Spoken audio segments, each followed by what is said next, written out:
Bonjour et bienvenue dans cette nouvelle vidéo collection, dans un format un petit peu plus court que d'habitude, parce que d'habitude je m'y prends vraiment en retard, et en fait tout s'accumule, là je vais vous montrer un petit peu moins de choses. À la base, comme je vous l'avais dit dans le dernier épisode, je voulais vous montrer qu'un seul truc.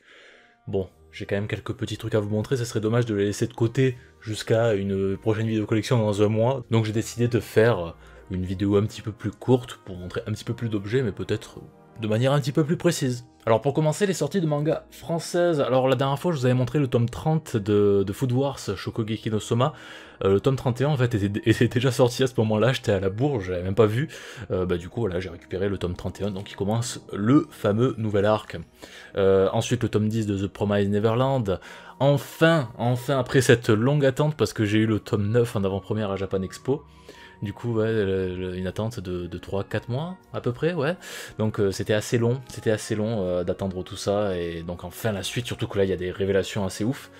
Et le tome 8 de Dr. Stone, donc le climax de l'arc actuel. Là, on est quasiment à la fin, je pense. J'ai très hâte de lire la suite. L'anime, qui est toujours en cours, et commence à rattraper. Il va très vite, l'anime, hein. Personnellement, j'ai du mal. Bon, je continue à le suivre, mais j'ai du mal à prendre du plaisir en fait à suivre cet animé. Bon, il y a quelques passages cool, etc. Les musiques sont sympas et tout. Franchement, l'adaptation reste bonne, il n'y a rien à dire, mais c'est juste que je trouve que le rythme est beaucoup trop effréné pour un manga justement qui raconte des faits scientifiques et qui est bourré d'anecdotes, bourré de dialogues également.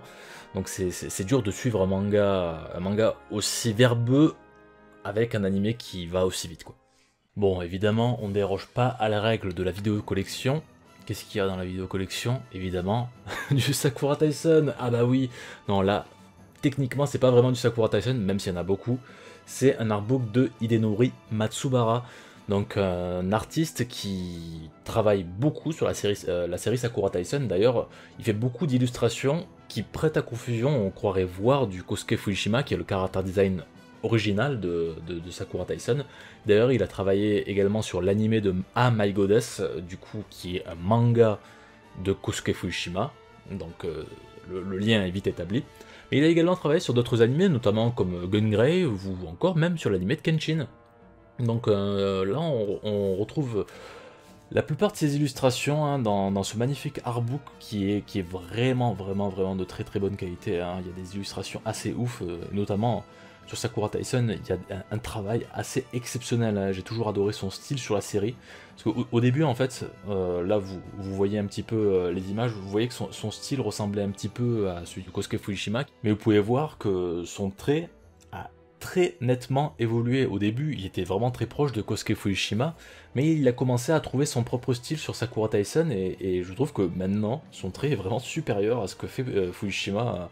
C'est assez incroyable là, quand on voit les palettes de couleurs qu'il utilise, les effets, etc. C'est tellement magnifique ce qu'il réalise. D'ailleurs, c'est dommage, hein, de ne pas retrouver dans le prochain Sakura Tyson des Fujishima ou Matsubara. D'ailleurs, ils ont engagé une tonne de character design pour ce jeu. Et ouais, donc c'est un petit peu dommage de laisser dans l'oubli un artiste aussi excellent. Et d'ailleurs, c'est un petit peu l'artiste de l'ombre, hein, parce que pour le coup, on le considère en gros comme une doublure de Fujishima à la base, et alors qu'il a réussi à trouver son style et à avoir vraiment une patte super attirante. D'ailleurs, j'ai eu un petit peu de chance sur la commande du bouquin, j'ai pu avoir un bonus qui était à la base un bonus de précommande, je pense. Donc c'est un petit message de remerciement avec un design de Sakura Tyson, et donc signé par Monsieur Matsubara. Donc assez stylé, hein, ça c'est assez collector, je pense, hein. Donc un petit bonus de précommande. Alors évidemment, je pense pas que c'est fait à la main, c'est un truc imprimé, mais ça doit être une feuille assez limitée. En bas à gauche, il y a marqué SoftBank, donc ça doit être un truc exclusif, hein, avec certains magasins, hein. Ils aiment bien ça, les Japonais, faire des bonus réservés à certaines boutiques. D'ailleurs, parfois ils abusent vraiment de ça en mettant genre un bonus pour chaque boutique. Donc si tu veux tous les bonus, il faut acheter le truc dans chaque boutique, c'est absolument ignoble. Ensuite, acquisition de jeux vidéo. Bon, on est un petit peu en avance, mais Core Media m'a gentiment fait parvenir Trails of Cold Steel 3 sur PlayStation 4. Donc le jeu sort le 22 octobre, hein, chez nous. Et voilà, j'ai le droit d'avoir en avance l'exclusivité. Trail of Cold Steel 3, du coup, c'est le troisième opus des Trail of Cold Steel, évidemment, Sen no Kiseki en japonais. Donc le troisième opus de l'arc Erebonia, qui est le troisième arc de la série, donc c'est le 8e épisode au total de la série des Kiseki ou des Trails. Je rappelle qu'on n'a toujours jamais eu Zero et Ao no Kiseki. D'ailleurs, pas mal de contenu en rapport avec les Kiseki qui arrive très bientôt sur la chaîne, restez à l'affût, hein. Là on va refaire un petit peu des gameplays de jeux vidéo, etc. Et je vais essayer de vous proposer pas mal de choses cool. Mais voilà, donc Trail of Cold Steel 3, c'est un de mes coups de cœur de l'année 2017 en version japonaise. Et pour le coup, ben voilà, là il sort chez nous. Voix japonaise, texte français, vous n'avez aucune excuse pour passer à côté, c'est à faire absolument. Alors avant de passer au plat de résistance, j'ai décidé d'upgrader ma Switch avec les Joy-Con Demon Ex Machina. Les Joy-Con qui paraissent vraiment imposants, qui sont pas très beaux, mais qui ont un confort de jeu absolument divin. Je vous montre ma Switch là, juste à côté. Bon, la console paraît longue, franchement au niveau de l'écart des bras, on a l'impression de tenir le gamepad de la Wii U, si vous voyez un petit peu ce que ça fait. Mais vraiment au niveau de la prise en main et les sticks, oh, ils sont tellement parfaits, et il y a une vraie croix. Donc c'est un produit créé par Ori, et donc c'est les mêmes croix que les Joy-Con Ori, hein, si vous connaissez. Donc la croix elle est vraiment très bien, je trouve que les sticks et la croix sont meilleurs que sur la manette pro officielle de la Switch. Hein. Vraiment un très gros matos. On peut également mapper 2 boutons derrière, selon le Joy-Con que nous voulons. Oui, parce que chaque gâchette est reliée au Joy-Con correspondant. Donc avec la gâchette du Joy-Con droit, vous pourrez mapper uniquement les touches du Joy-Con droit, et inversement pour le Joy-Con gauche.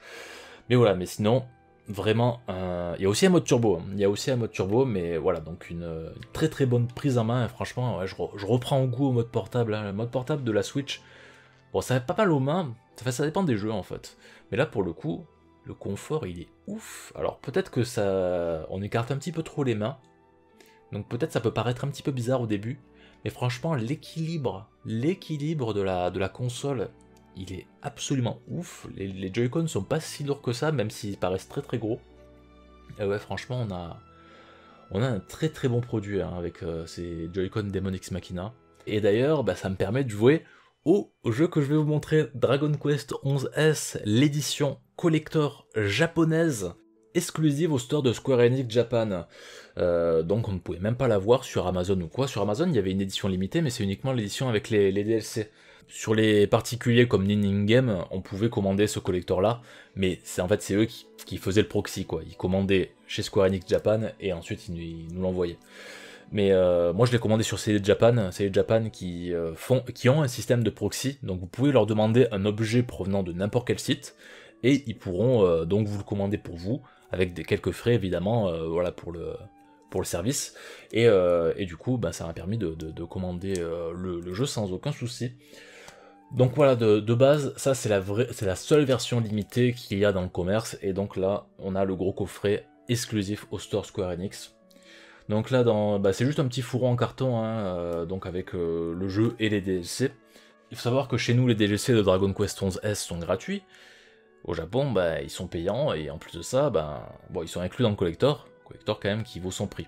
Bon, il y a quand même des fonctions en plus hein, dans la version japonaise, notamment bah, avec ces DLC, on a ce qu'ils appellent les voice drama. Donc le voice drama, c'est donc comme à l'époque les dramas CD, donc c'est-à-dire des petits sketchs doublés par les différents doubleurs du jeu. Savoir que là ils ont rajouté le doublage japonais avec les versions Switch, donc ils s'en sont donné à cœur joie à faire des petits sketchs. Il y en a beaucoup, hein. Il y en a vraiment beaucoup, et bon, bien sûr tout est en japonais, mais voilà, donc plein de petits sketchs rigolos, donc un petit peu fanservice, voilà, qui jouent un petit peu parfois sur la fibre nostalgique, mettre les personnages dans une école, etc. Voilà, il y a plein de petits sketchs qui sont super rigolos. Et on a aussi une autre différence en fait avec la version européenne, c'est que dans la version japonaise PS4 et 3DS, à la base, il y avait un système de code qui permettait de transférer les parties de la version PS4 à la version 3DS, donc c'était le système d'invocation en fait, qui était une référence à Dragon Quest 1.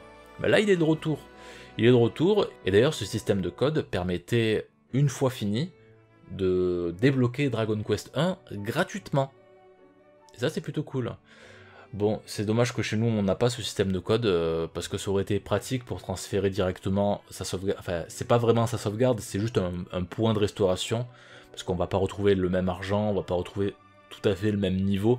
En fait, ça nous transfère au même point de sauvegarde et au même point du scénario. Voilà, c'est tout ce que ça transfère plus ou moins, donc c'est un transfert très limité, mais ça reste quand même sympa, parce que là, pour le coup, quand on veut passer du mode 3D au mode 2D, il faut reprendre un point de restauration bien en arrière, et c'est vraiment pas terrible comme système, parce que ça demande de refaire de grosses parties du jeu, alors que sur 3DS, à la base, c'était immédiat le transfert entre la 3D et la 2D. Bon, en même temps, les jeux ont été développés pour ça, hein, sur 3DS, là pour le coup, la version Switch qui reprend le moteur de la version PS4 et la version 2D, bah, c'est deux jeux vraiment séparés. Donc ils ont essayé de les faire, de les relier tant bien que mal, mais voilà, ça matche pas tant bien que ça. Donc ce système d'invocation au moins pouvait nous permettre de récupérer la sauvegarde vite fait, histoire d'atteindre le même point, on va dire, directement.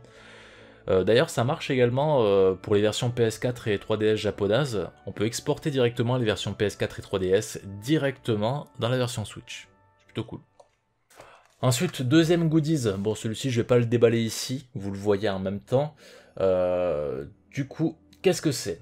Alors, c'est un objet assez insolite. J'ai jamais vu ça dans un collector à la base. C'est une ardoise électronique. Voilà.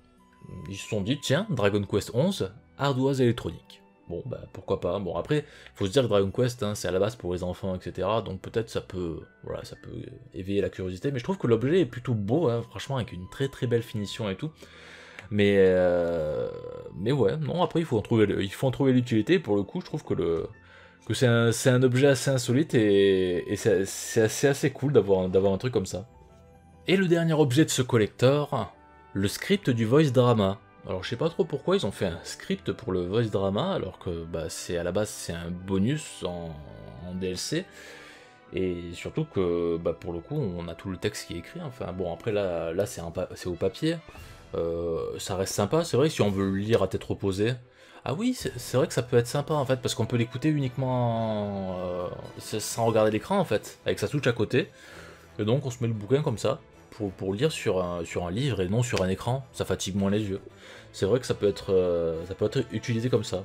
Un bouquin, il n'y a qu'une couverture plutôt cool, voilà donc non, un petit objet bien sympa. Bon après voilà, c'est vraiment un truc de japonais, hein. Les scripts de seiyuu, hein, ça c'est un truc qui attire vraiment les japonais. Bon, je vous avoue que ça me plaît un petit peu parce que je suis assez fan de seiyuu, donc ça me déplaît pas. Et voilà, c'est tout pour cette vidéo collection, j'espère que ça vous a plu.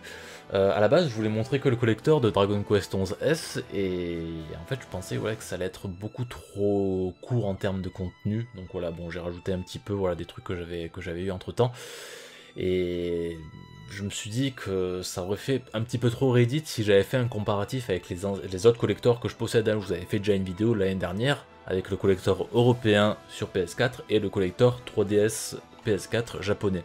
Donc voilà, là j'ai fait un format un petit peu plus court. Ce sera la même chose la prochaine fois, hein.